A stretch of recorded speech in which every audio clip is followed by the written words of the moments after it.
Have you ever been playing a game before and you die right away? And then you die again right after that, and you just keep failing over and over and over again? And it becomes apparent that you have gotten in way over your head, and this game is super hard, way harder than you were expecting. Hey guys, I'm RNG Gamer. I play all my games randomly, and here are even more of the hardest games I've ever played. And before you jump into the comments going, but RNG Gamer, freaking Bushy beat Elden Ring with the screen turned upside down, and also he only used sorceries and they randomly rotated every 15 seconds, and also he was level 1 the whole time and all the bosses were randomized. I'm not talking about that stuff, guys. I'm not talking about special challenges or speed runs or mods or anything like that. Just a good old-fashioned game that wants to beat the ever-loving crap out of you. Now, we've done a couple of these videos, but it's become very clear in the comments that I am always wrong. Dude, Battletoads, why the freaking crap did you pick Battletoads? I beat that game when I was 6 years old. Ninja Gaiden's not even on here, man. This guy isn't a real gamer. On a freaking I bet this guy hasn't even beaten Barbie freaking Bloodborne is the hardest game I've ever played in my life. My 3-year-old beat XCOM 2, I can't believe this guy thinks Super Meat Boy's hard. And she doesn't even know how to read yet. But the number one thing you guys pointed out was this. This slight little stain on my shirt. You guys had lots of colorful theories about what that was. I didn't even know it was there. Let's talk about our first game. It's the Lion King. What if I told you that they designed this game with the sole purpose of making you angry? Because that's exactly what they did. When this game came out, tons of companies were really mad at the video game rental system we had in the United States. They didn't like the fact that you could go rent a game for $3 or $4 or maybe even $1 sometimes, take it home, beat it over the course of a weekend, and then never have to play it again. So they loved putting really frustrating elements right at the beginning of the game to drive you insane, to force you to go out and buy the game and finally have a chance to beat it. But as soon as you get to the second stage, you get to the first big wall you have to get over. And that is the freaking giraffes throwing you all over the place. A couple of years ago, I was over at a friend's house and they decided to bust out the Lion King, and I watched a room full of grown men start pulling their hair out trying to get past the freaking giraffe throwing part. And here's the thing, we had all done it in the past, but we couldn't remember how to do it now. It was super freaking irritating. And speaking of freaking irritating, the number one most irritating thing in my life right now is my desk chair. I sit in this stupid chair hours and hours and hours every week. All the padding on my butt is worn away, so I'm basically sitting on like a piece of plywood. The leather on the arms of the chairs has like disintegrated, and as I slide my arms around on the armrest, it like rubs my skin to the point where it's sore. So when FlexiSpot reached out to me to be a sponsor of this video and offered to let me try out their new C7 chair, you better believe I jumped right on it. My old chair had no lumbar support, and after editing a video, my back would be killing me. The C7 chair has a lumbar support that's adaptive and will actually move and contour to your back as you move around, so it's always supporting you. It has adjustable headrest, adjustable armrest, adjustable height. You can adjust the angle that the seat faces. You can adjust how far the back of the chair is from the seat. There's enough room for you to cross your legs while you're sitting in it, which is amazing. But the best feature of it is that it has a footrest and you can recline in it. When I was testing this thing out, I used it as a gaming chair and I fell in love with it. This is the best desk chair I've ever owned. FlexiSpot has a 30-day free return policy and a 10-year warranty. So if you need a chair, check out the C7 from FlexiSpot. You can find a link in the description down below. Use code RNGGamer to get $30 off your first purchase. Thank you, FlexiSpot, for sponsoring the video. I love the chair. Let's talk some more about the Lion King. But first, we gotta figure out what we're gonna do with my old desk chair.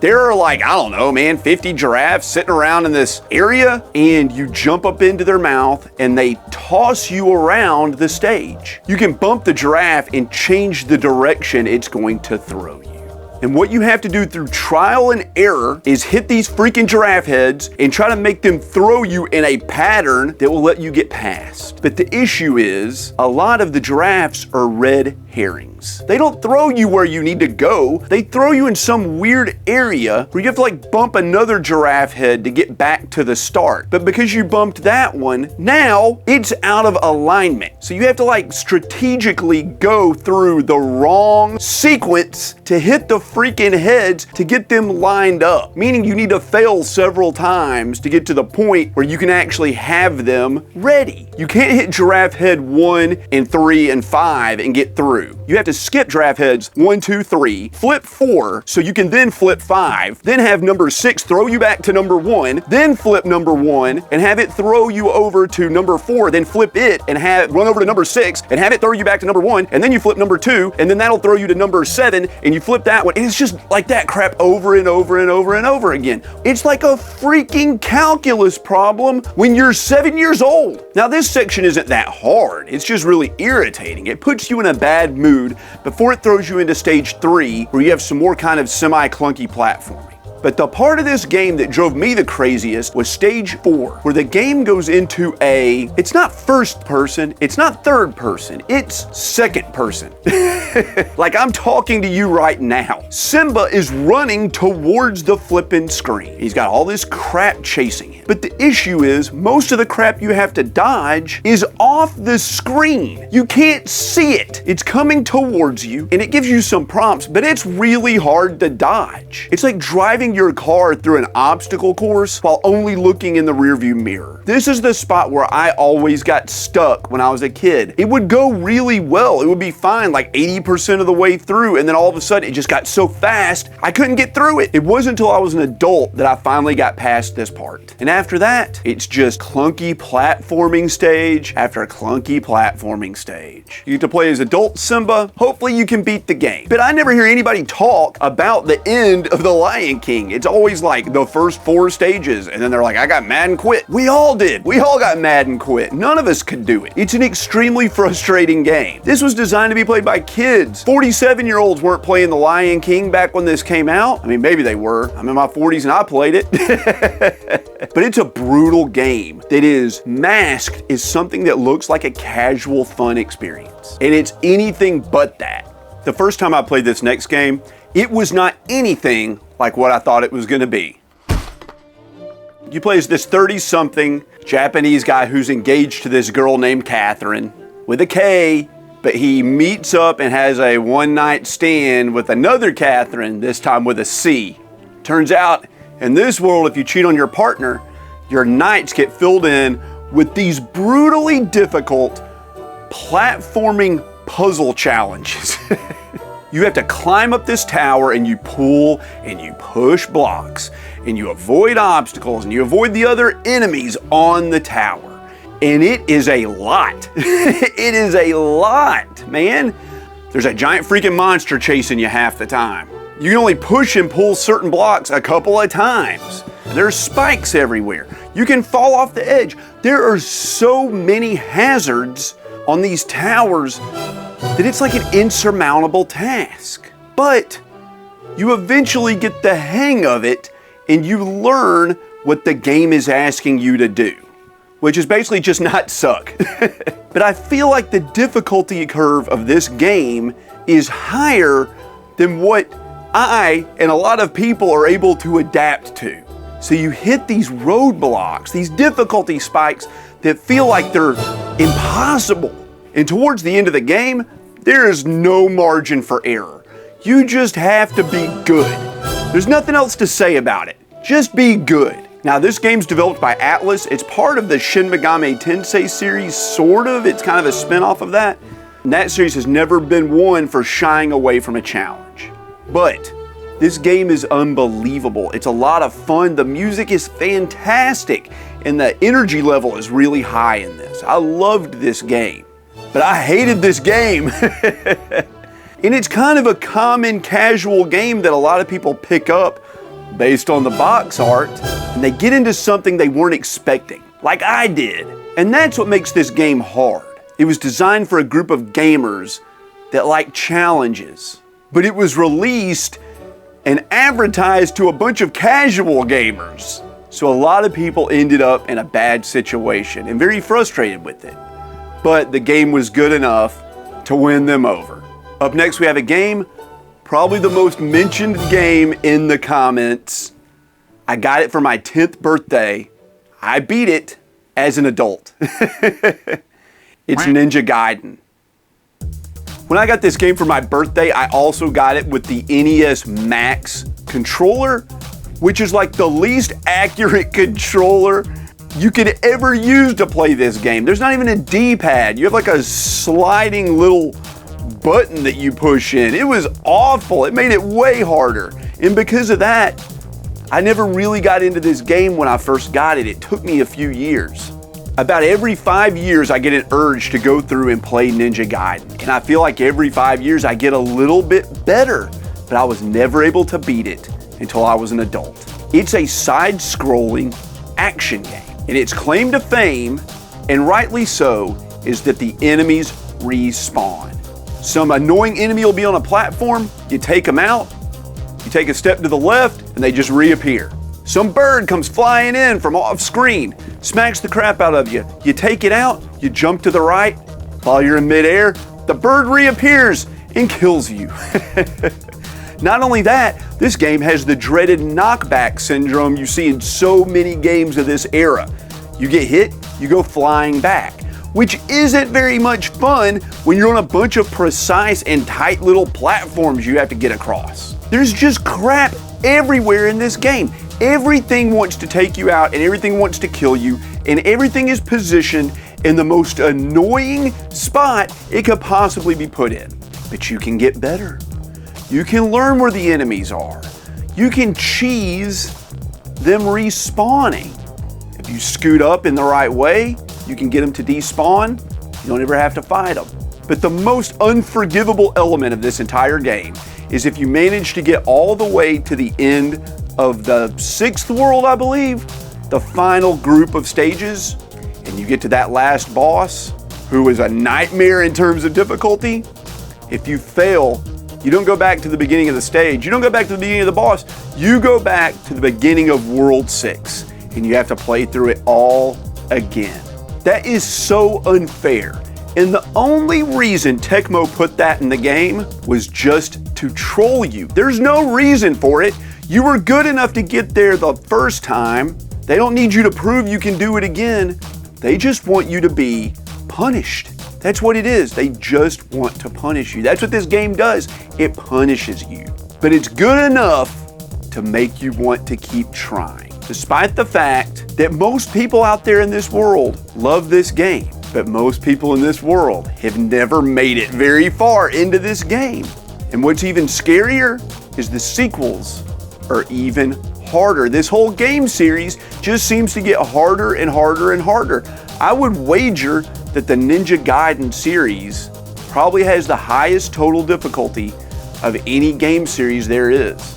Except maybe Ghosts and Goblins, I don't know. Don't hold me to that. I'm spitballing here.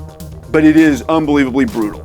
Maybe the first stage or two, the average person can get through, but after that, good luck. And I mean that sincerely. Good luck. You're gonna need it. If you're enjoying the content and you wanna see some more of me, consider hitting that subscribe button. New videos come out every single Saturday. Hit the bell notification so you know when they come out. Give me a like, it's the best way to help me with the YouTube algorithm. And leave a comment. I'm still answering every single one of them, and I love reading them. Difficulty is a strange thing. Some games are just hard right from the beginning, and you're destined to fail. Some games are easy and they lure you in with a couple of easy stages before they just ramp up to like that impossible level. But the question is, how long do you make it till it gets too hard? Can you make it 3 minutes? 5 minutes? 20 minutes? What if there's a game out there that's so flippin' hard that barely anybody can survive for more than a minute? And that game is Super Hexagon. This game has 2 buttons, left and right. Those are your only options. You got a 50% chance of hitting the right button, yet you miss 75% of the time. It's just like plugging in a USB cable. You have a 50% chance of getting it right, yet it takes you like 3 times every time. All you do in Super Hexagon is listen to the freaking incredible music and try to steer left or right through the gaps in these radiating inward patterns. I guess you could technically say that this is the hardest game I've ever played. You can't really beat it. I don't think you can. You just survive as long as you can. My record is like about 1.5 minutes, and I felt like I was the greatest gamer in the world on this. We're talking a game that requires the fastest pinpoint precision I've ever seen in a game. I feel like you have to have the left and right keys halfway depressed on the keyboard to even be able to press them quick enough to make some of these turns. Like the travel speed of the key going down takes too long to make the turns. But it's so fun and it's so addictive. Have any of you guys played Super Hexagon? It can't be more than like $2 or $3 on GOG or Steam. It's an unbelievably good game, but it will give you fits. And what makes it really challenging? It's all randomized. You just have to rely on your agility and coordination. You can't memorize what happens in this game. You just have to like react. And my old eyes feel like they're not good enough to even see what happens before I can react. There's too much input delay on my brain. But I know what you're thinking right now. You're watching this gameplay footage and you're like, that's not that bad. That's not that bad. I bet I could go like 5 minutes or something. Let me tell you, you can't. You cannot. I don't know what the world record is in this game. Like I said, I don't know if it can be beaten, but it can't be that much. It can't be more than like 2 or 3 minutes or something. Like, if you tell me someone went like 30 minutes on this game, I will never believe you. I just can't believe anybody's reaction time is that good. I can't believe this game is that good, but it's a fantastic game. Go download it and give it a shot. You're gonna get addicted. Don't say I didn't warn you. This next game was one of the first games I ever got for the Nintendo Switch. I ordered it from Limited Run Games, and it was nothing like what I thought it was gonna be. It's Fury. I thought this game was gonna be like Devil May Cry, and it is nothing like Devil May Cry. Not anything like it. This game is just a boss rush. There are no enemies in between the fights. You go to a boss, you beat the boss, and then you slowly walk for several minutes. All the while there's like this philosophical narration going on to really amp you up and stress you out about the next boss you're gonna encounter. I don't remember exactly how many boss encounters there are, but they are all very different and they take place in these arenas. And it's like a hack and slash bullet hell. The bosses throw out these swaths of bullets and laser beams. And you have to use the terrain and obstacles and other things to worm a way through the enemy's offense to get close to hit them. And it is very difficult. Now, I play a lot of shoot 'em ups. I'm pretty good at dodging. So I didn't have as hard of a time with this game as a lot of people did. And look online, people are losing their minds over trying to make it through this game. It requires a ton of precision and a ton of foresight to know what the enemies are gonna do. They have multiple phases. So you learn phase 1, it takes you multiple tries, you finally get good enough to do it, you see that life bar get all the way down, and then you go into something totally different that completely just destroys you. And that happens 3 times for every boss fight. I think each boss has at least 3 phases, but you have to be quick in this game. There's no time to dilly-dally. You have to dodge those bullets. You have to run into the fray through the bullets and get in there and close the gap and hit a couple times and then get out of there. This is a fantastic game that will test your skills. It'll test your patience. It's one of these hard games that makes you want to continue playing more than it wants to push you away from playing. And I love that about it. This is a fantastic game. It's hard to find physically these days, but you can still download it. At least I hope you can. This next game is legendary for being terrible. The reason it's terrible is because it's so freaking hard. It's Fester's Quest. Everybody's seen the Angry Video Game Nerd video about Fester's Quest. It's one of the classic ones. He talks about all the annoying points of it. And I saw that video before I ever played this game. I didn't play this game till I was an adult. And let me tell you, as much as James Rolfe, the Angry Video Game Nerd, hypes stuff up, he underhyped the annoyance of this game. It is so much worse than what he describes. It's clunky. You don't know where to go or what to freaking do, and you're just wandering around aimlessly trying to make progress. The weapons absolutely suck. They're terrible. They don't hit anything. They have weird erratic patterns. They move in like sine waves. Just shoot straight ahead. Why does it have to be so irritating? Why did they actually have to make this game intentionally annoying? Did they think people just loved Addams Family and Fester so much that they would overlook the giant flaws of this game and put up with that crap because they're just enthralled with Fester? The Addams Family remakes hadn't come out yet. They're basing this on a show that existed like 30 years before this game came out. The Addams Family came out in the 60s. This game came out like almost in the 90s. What the crap kind of marketing is that? That's so dumb. That's so dumb. But they just went with it. They just went with it. What are you gonna do? So you wander around this map, you try to figure out where to go. You pick up a bunch of random freaking items, you try to get stronger, and you do. You start getting a little bit stronger. You build up Fester's firepower. You're making a little bit of progress. You're making a little bit of progress. You wander into some sewer somewhere and you get killed.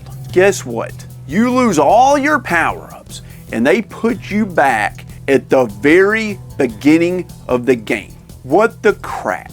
Imagine playing any RPG and if you ever die, you go back to level 1 and you lose all your items. What the crap is this? What is this? Why would you ever do this in any game? That's so stupid. It's so dumb, and it's not fun. This game ends up just being walking around the first few screens over and over and over again, grinding. Yeah, you reveal more of the map, but how long does it take to beat this game? I played it for about 3.5 hours. I died about 10 times and had to grind and level back up to where I was before, and I felt like I just never made any progress. I bet you could probably beat this game in like 30 or 40 minutes if you know exactly what to do and where to go. But it's gonna take like 50 hours to learn that. And I don't wanna just use a guide.